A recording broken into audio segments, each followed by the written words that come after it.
Bizarre stuff. Now, we're just so grateful that you're here, so grateful you're in Miami. All right, so obviously we've all gotten to know Pastor Gary over the last weekend, and I know that we are also grateful for his deposit into our community, his voice into our community, speaking on Saturday, speaking on Sunday. Fantastic message. Last night he partied pretty late with us as well, and we're just so grateful that you're here, so grateful that you're in Miami. Bikram at 7. What's that? Did Bikram at 7. He did yoga at 7. There we go. Talk about it. Here we go. But I just thought today what we do is I'm going to ask a couple questions, but then I'm also probably going to open it up here. We've got about 35 to 40 minutes or so, and I think that we've just got a rare opportunity where we have somebody who's been doing what we're all doing for a lot longer than us on a much larger scale than us. So I think there's a lot of wisdom for us to capture for where we're at today. But maybe, Gary, we could just talk. I know where you're at today and what you're doing today. That's awesome. But I think sometimes it's helpful for us to take proper steps for us to kind of maybe go back to the beginning a little bit. You've been in London for 18 years. So talk about, if you don't mind, just moving from Australia and maybe those first couple of years, what it looked like at Hillsong London and what your mindset was. Just if you could even kind of go back there 18 years ago. Gosh. Well, I guess, 18 years ago, we just made it, we had 12 hours to make the decision, would we move to London after we were asked to go. As we just had our second child. He was 2 years old. Okay. Daughter was 4 years old. Question was asked, will you move to London? I wanted to answer immediately, yes. Then Brian said, maybe you should think about it overnight first. So we went home, didn't talk about it as a couple. Kathy said, I'll let you know in the morning. She'd already made her mind up, she just didn't want to tell me. Yeah. So, and then I said yes, and we just started Hillsong Conference that week. So, and we used to do it over 2 weeks then. So 2 weeks of Hillsong Conference. On the Monday after conference, I was on a plane to London. And just on 5 weeks later, Kathy and the kids were in London. So we moved. Just moved? Just moved, yeah. And gave up everything on the, we're just going to trust God with our lives. And I've probably, reflect on that now and recognize that if you, sometimes we talk about laying our lives down. We're going to lay our lives down for the cause or whatever our mantra is or whatever our, these days we have so many principles, values and whatever. I think even God gets confused sometimes. Right? But we say we're going to lay our lives down. And I've learned that if you don't lay your whole life down, God has trouble picking up the parts that you are prepared for him to pick up, but the bits you don't want to lay down. You get what I'm saying? Yeah. And I've realized that God can only pick up a whole life. He can't pick up part of a life. And so, so if you lay your whole life down, it's amazing what God can do when he picks it up. And I think that's what we've got to, if we really want to do something, I think that's what it takes. We can't partially lay our lives down. It's beautiful. And so in that, it's just, then it was, I've just have a simple trust in God, or faith, however you want to term it. And that is, God wants me to succeed probably more than I do. Yeah. That's great. And it's what God wants to do. And if I align myself with what God wants to do, then I can't fail. And so I just took a simple trust that God's more keen to build this church than we are. And so as I just aligned myself with God, trust him, and we went from, I guess we had it was one of those things called a church split, but you didn't call them church splits, it was just a petition that I took over. And so we had about that Sunday, the next Sunday after the announcement, we had 100 people turn up to church. Wow. And then I learnt in a church split, not all the bad people leave and not all the good people stay. Sometimes some good people leave and some bad people stay. So we had a bit of, let's sort a few things out. And we went 6 months. I did an altar call every Sunday for 6 months and never saw one person make a decision. Wow. And, that'll build your faith. And Oh my God. well, I certainly ask you, get you asking why you're doing this. So went 6 months, not one person. And then suddenly one person made a decision, a girl called Lorna Walsh. And this year, I think since this time last year to this time this year, we've seen, is it 15,000 or 12,000? 15,000. 15,000 decisions. Jeez. In the last 12-month period. In the last 12 months? Yeah. I thought you were going to say the last 18 years. No, the last 12 months, we've seen 15,000. Jeez. It's beautiful. 15,000 decisions. And so the point I'm trying to make is it's really easy to give up. Come on. And you know, I'm not joking when I go, well, this is about as animated as I get. You know, like he and I are just polar opposites in the sense of, you know, call it personality traits and type of personality. I've always thought we were quite similar. To be honest with you. And you can, if you're not careful, you can focus on all of the things that why you can't do this, why this is too hard, and you, if you focus on those, you'll miss what God's got for you. But if you just ignore them and just let God do His thing and you just be true to God, it's amazing what He can do through you. That's what I'm trying to say. Absolutely.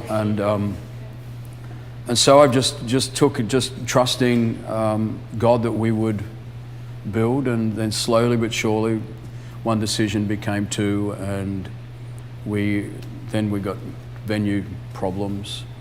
Not because we were outgrowing venues, but because couldn't find venues, and we ended up in a little theatre that really shaped our identity. So people really got what our purpose was, what we're about. We got kicked out of that venue, moved into a theatre in the West End, and we moved into there, and we lasted 5 weeks before we got thrown out of that one. Jeez.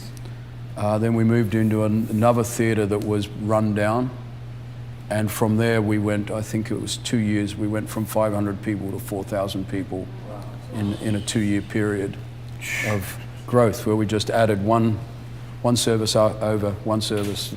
And how we start, I don't know how you start new services, but I used to stand up in one of the services and go, hey, it's time we start another service. Who agrees? And everyone goes, yeah, okay, next week, new service starts at such and such a time. And it'd just fill up. And then it'd fill up again, and we'd go, hey, it's full again. Time to start another service. Who's up for it? Yeah! Who wants to join team? Yeah! That was our growth track. Who wants to join team? Yeah! And everyone would cheer, and I'd say, okay, next Sunday we're adding another service. Yeah. And we just, we got up to 7 services in that. 7 services. 7, yeah, 7. So how do you remember what that schedule was? How did you do 7? Well, we just set a time clock at the start of the day, and the service went for 1 hour, 35 minutes exactly, 25-minute changeover, and then we start the next service. And we used to have a foyer. What was unique was the foyer, we had an exiting foyer and a holding foyer and a line. So people used to queue up. So they'd queue up to get into the holding foyer to come into the service, and then they'd go out through the exiting foyer. So you had to get to church probably about an hour and a half to 2 hours early. Jeez. To get into church sometimes, to get into your service. And it just, it just took off. It's funny that you say the cheer thing, because I think since we've started, as we went from launch meetings to church to 2 services, 3 services, 4 services, 5 services, I feel like everyone we'd always go, hey, we're gonna launch a service. We probably did it a little bit different from that. I don't think I just got up and said it, but either way, when we did say it, people would cheer. However, when we went to 5 to 6, we were kind of like, we don't know if the cheers are there or not. And we were kind of all trying to tune our hearing aids up. I think they're cheering. I think they're cheering. And we just, whether they cheered or not, we convinced ourselves they were cheering, and we made the space.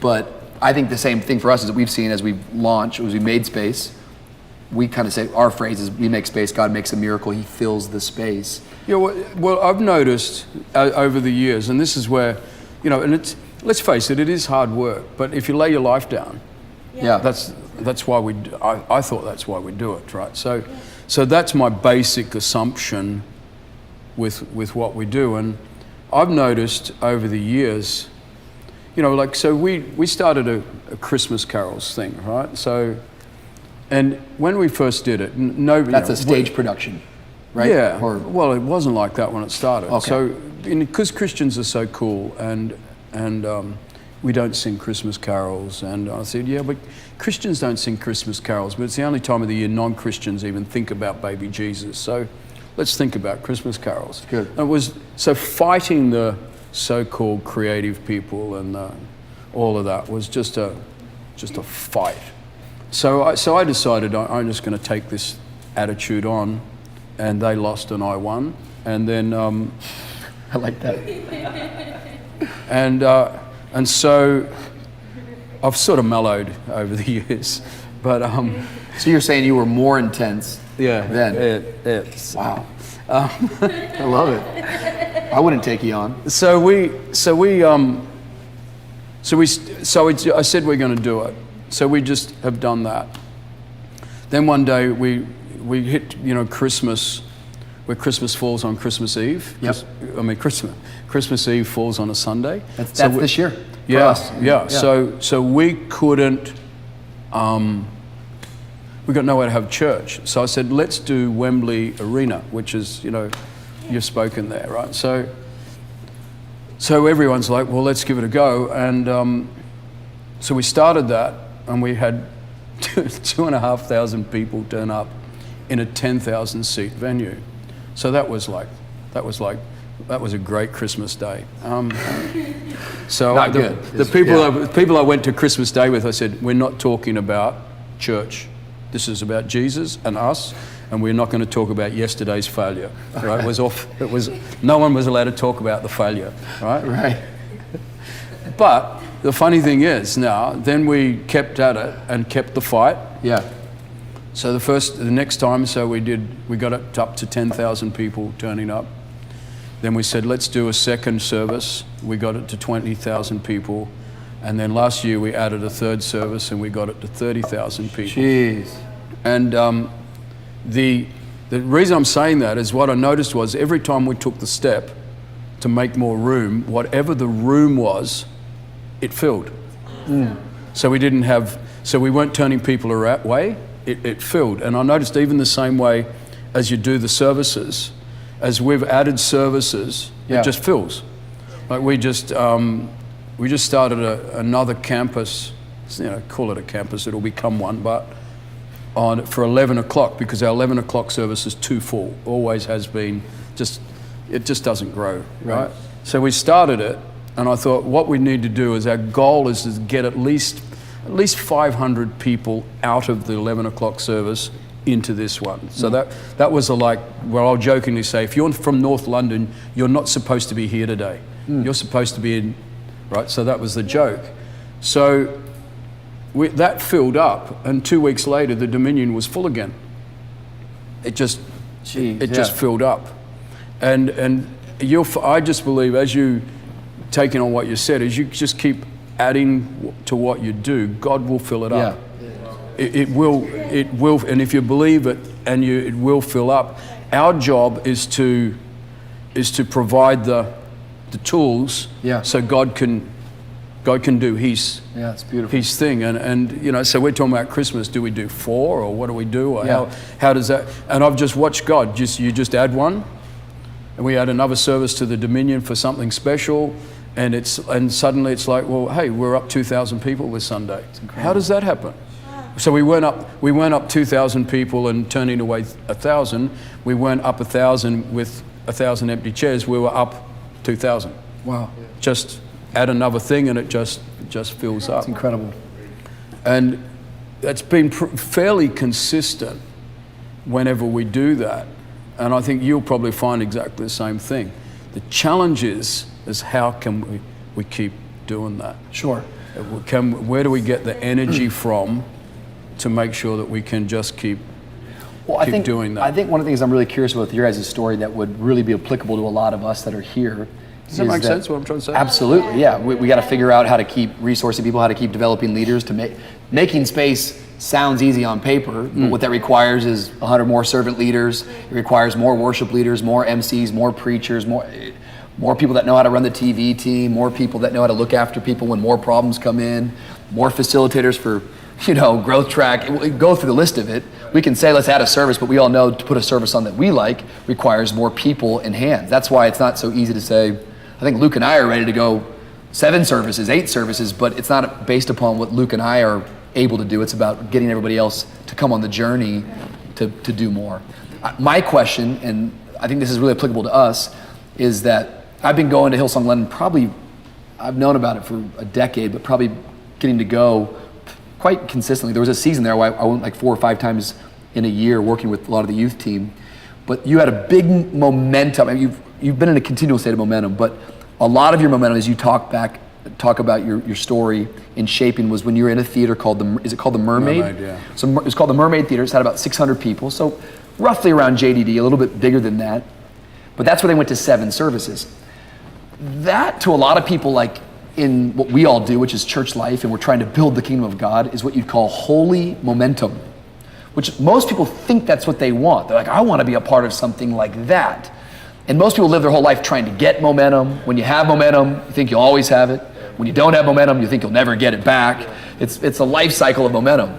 And there's probably messages on both sides. For this moment, because I think our church is in momentum, and I never really heard a lot of teaching or thinking on this, but what are the challenges of momentum, and particularly, what are the challenges of a staff or the core team that's a part of that? What are some things that we need to be aware of in here to protect that, to steward that?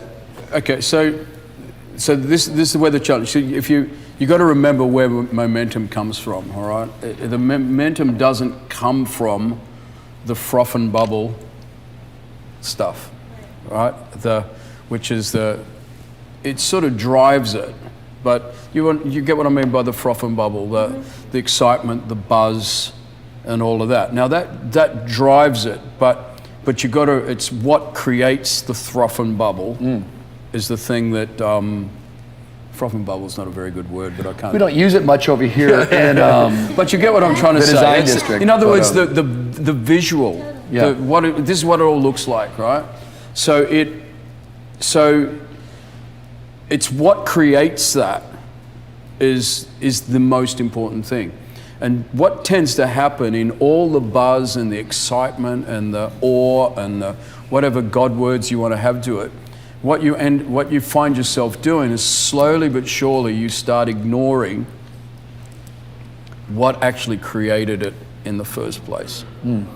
And you start to lose diligence in the fundamentals of what you did, how you did it, how well you did it. You still do it with the same excellence. It's not like, we don't have to pay as much attention to that now because it's all working. Wow. And all of that. And slowly but surely, if you're not careful, what that does is, 1, it actually stops what creates the momentum. And 2, what it does is it then begins to add a whole lot of stress to you, because underneath all of this, it's not working. Yeah. So now you get stressed out, which means because you get stressed out, what you do when you're stressed out is you shrink things so that you can contain things. Because if you can contain it, it's less stress. Because remember, we're control freaks by nature, human beings, right? So if I can get in control, so how do I get in control? I shrink it. I personally think I struggle with that. Right. Yeah, and I don't want to shrink anything, but that would probably be that'd be a pitfall for me right there, that if I can't see it and understand everything. Yeah, and it's like, I've got to get this in, I've got to contain this. And the reason you got there is because you stopped doing what you were doing that got you where you were in the first place, right? So if I go back to, I used to train horses and teach people how to train horses and all of that. And the key to training is you have some fundamentals, and you take a horse, you say you're with the horse, say it's an hour in its training. You do a certain amount of warm up, then you do a certain amount of, we're just going to go over what we know. And then you introduce in the last part something new. And the something new is a build on what it already knows. All right, and then you just cool the horse down, he remembers the new, and slowly but surely you just keep progressing along the way. Now, what I discovered with people that would come to me, and when I was training, is they come to me and they're let's call it, they're up here, their level, and they've got a problem with the horse. It's not performing at this level how it needs to. And I would say to them, I'd go, well, just get on the horse, and I'd say, just ride it around for 3 minutes and I'll just watch. Now, to someone who's riding at this level, say, you're going to watch me for 3 minutes and you're going to tell me what's wrong with my horse. I haven't even showed you where the problem is. Because they're looking for the problem up here, but the problem's not up here, the problem's down here. That's great. All right? And so they would think, I don't know what I'm doing, because they want to show me the top class, because that's where the problem is, and I want to have a look at some basics. So the reason I say 3 minutes is because you can usually tell within about 30 seconds what has been neglected, forgotten, or no attention's been paid to it in the horse's training. So if you bring the horse back to this and just work on this, it fixes this, and you don't even touch it. Do you get what I'm trying to say? And so sometimes when it comes to the things that I've noticed with us, the moment we hit these points, and you just hit them, they're like ceilings that you've got to break through, where no longer is just excitement good enough. It's just not working anymore. Not even goodwill is not good enough anymore. All of that, it's like we have moved away from some of the fundamental things that we established that produced it. And so when it's all getting stressy, it's come back to, what are the fundamentals we've started ignoring? Where have we started neglecting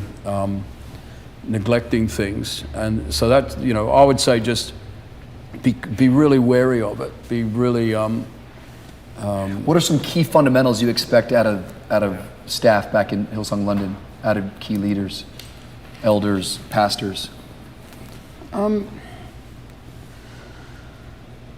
Gosh. When you feel like things are getting off, what's your go-to that you come back saying? Oh, it's about people.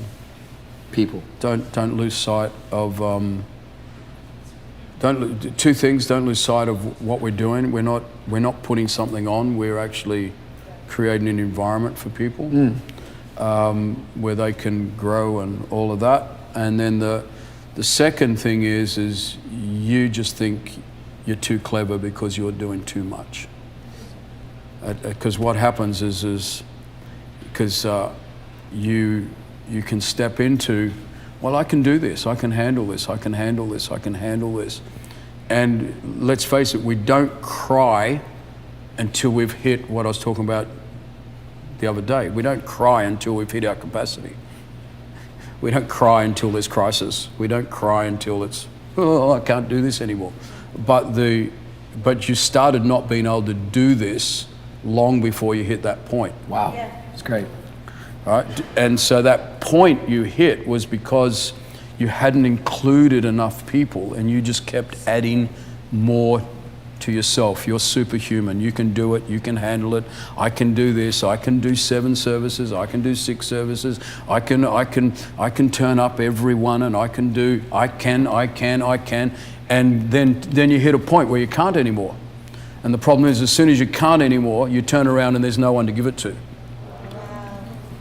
So the fundamental is it's all about people, and it's all about you engaging people into what you are doing, so we can continue to move forward. It's great.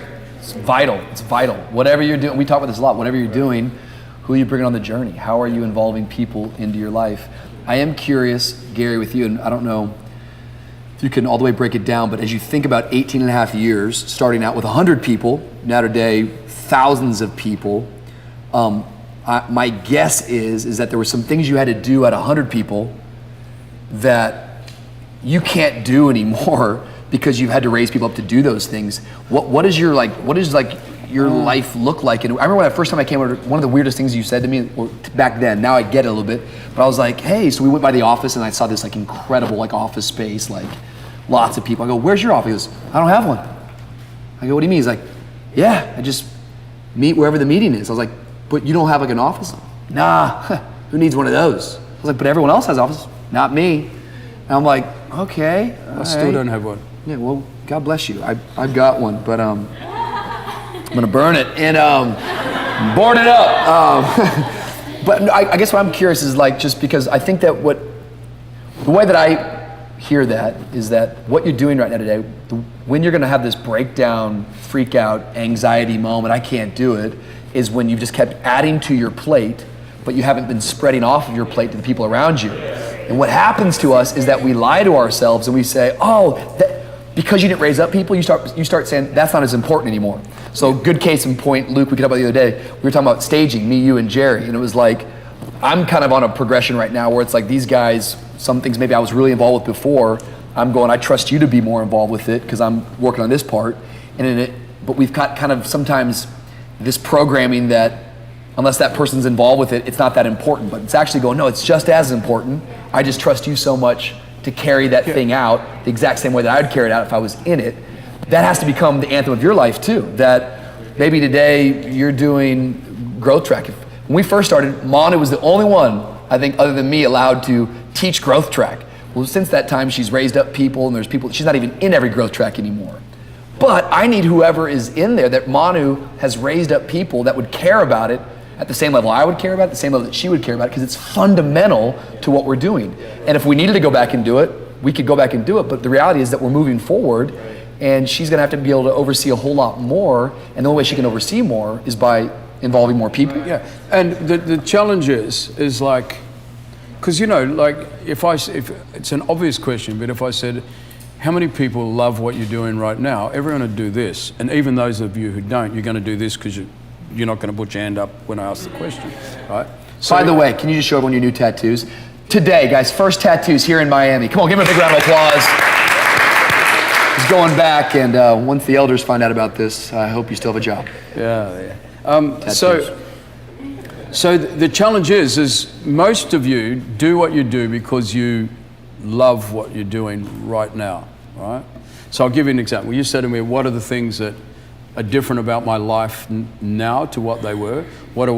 There's things that I miss, right? That I really, really miss. Like, for example, last night at your place. Not miss it being at your place, but that was my place every Sunday night, probably every Tuesday night, Wednesday night, Thursday night, Friday night, Saturday night, for years. Just that was how we did life. But the church is so big now and so diverse, and so many staff and all of this, that closeness and that fun and sense of we're changing the world together, I don't have that anymore. I miss that. I miss this. I walk into this and I go, I love this, but we can't do this anymore because we've got too many people. So this type of environment doesn't work when you've got 150 people sitting in the room. Yeah. But it works when you've got 20 or 30 or whatever. And there's so many things about what you do right now. Wow. That the dynamics will change, right? And so So now it doesn't mean the spirit of it, what's about, the intent of it, all of that doesn't go. But the things that I just love doing this because this is my baby. And I just love my baby. And now suddenly I have to give my baby to someone else.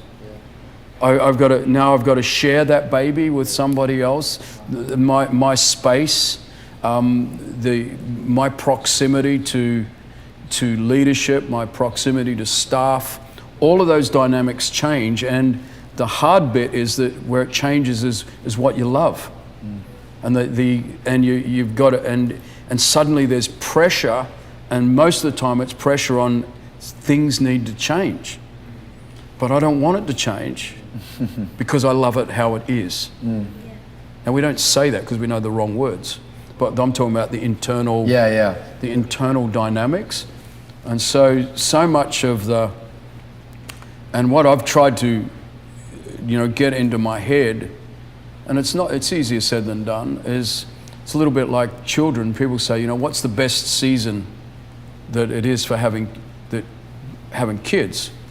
Well, I've loved every stage. I loved it when my kids cried in the middle of the night and it was my job to get up because that was my time with my baby kids. Kathy can sleep and I'll just take care of the kids until they go back to sleep. That's my heart for my son. That was. That's what I'm gonna be like. I used to lay there sometimes looking forward to them to start to cry, so I could go and get them and go out in the living room and whatever. You're a great man. And because I loved that season, but then I loved the next season, and I loved the next season, and I loved the next season, and I couldn't look back and go. And now they're young adult. My kids are young adults. And I can't look at this season. I love this season. Yeah. And I felt like what I've got to learn in church, and I think we've all got to learn is we've got to be careful we're not looking back over. We're loving the season that we're in. We're loving where the growth has taken us. We're loving where things have evolved to. We're loving this moment in the evolution of our church, and if you can do that, then you're not losing out because you're loving the current season that you're stepping into, and these are all the because when you're part of, like you might think you're struggling in your job or whatever it is and under stress and how do I work it out and all of that sort of stuff. But man alive, in comparison to building a church in the middle of Iraq, where your successes is we didn't get blown up this week, and whatever, take the extreme of another church where they're struggling, and you're in an environment where there's all of this momentum and all of that. You got to really appreciate it and really love it and value it, and do whatever you can to preserve it and just keep moving on in it. I think I've been on both sides of that spectrum where I'd much rather, and this is something you got to get in your heart, I'd much rather deal with the challenges of momentum than the challenges of no momentum. Oh yeah. Because I've been in some moments where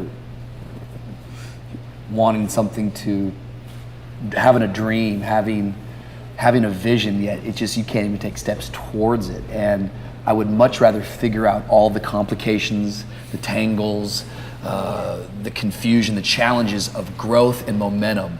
And to be honest with you, I think that's something you got to decide in your heart on a daily basis. I don't think it's like, I think you got to decide what kind of a world do you want to live in. I think some of you young college students, I firmly believe that some people think they want to change the world, then they start to change the world and go, you know what, I actually don't. Yeah. And you got to remind yourself every day what you feel like you're called to and what you believe in. I want to be a part of something bigger than myself. I want to do life with a team that's better than me, sharper than me. I want to live my life not for perfection, but for progress. And it's also important that that's what I want to do. You've got to remember when you look at things and you say, that's what I want to do, you're looking at this much of what it actually is. Yeah. So, that's what they say is great about being a grandparent is you get to do that much and you give the rest of it back to the right. to the parents, right? So But the stuff that often you fall in love with and all of that, so it's got to be deeper than, there's got to be more purpose to it, and it's got to be deeper than hey, I just love all of this, I love that, or that's what I want. And usually what you want, you only see this much. Chris Mickelson, who works alongside me, he says, be careful what you ask for. Be careful what you desire, because it looks good until you're in it. Wow. Because when you're in it, you actually can't be in it unless you're prepared to pay the price. Yeah. And the price is never celebrated. The price is never, I love the price. I love the price. I'm going for the price. The price is what excites me. None of us get excited by that. And so we've got to make sure that that's what I come back to. You just got to go, God, am I going to lay my life down? Yeah. Trust you with the next 30 years of my life, not the next 6 months, not the next 3 years, but am I going to trust you, God, with the next 30, 40 years of my life in serving you? It's because it's going to take that long for all of those dreams to realize themselves. It's beautiful. Hey, can we thank Pastor Gary? It's incredible.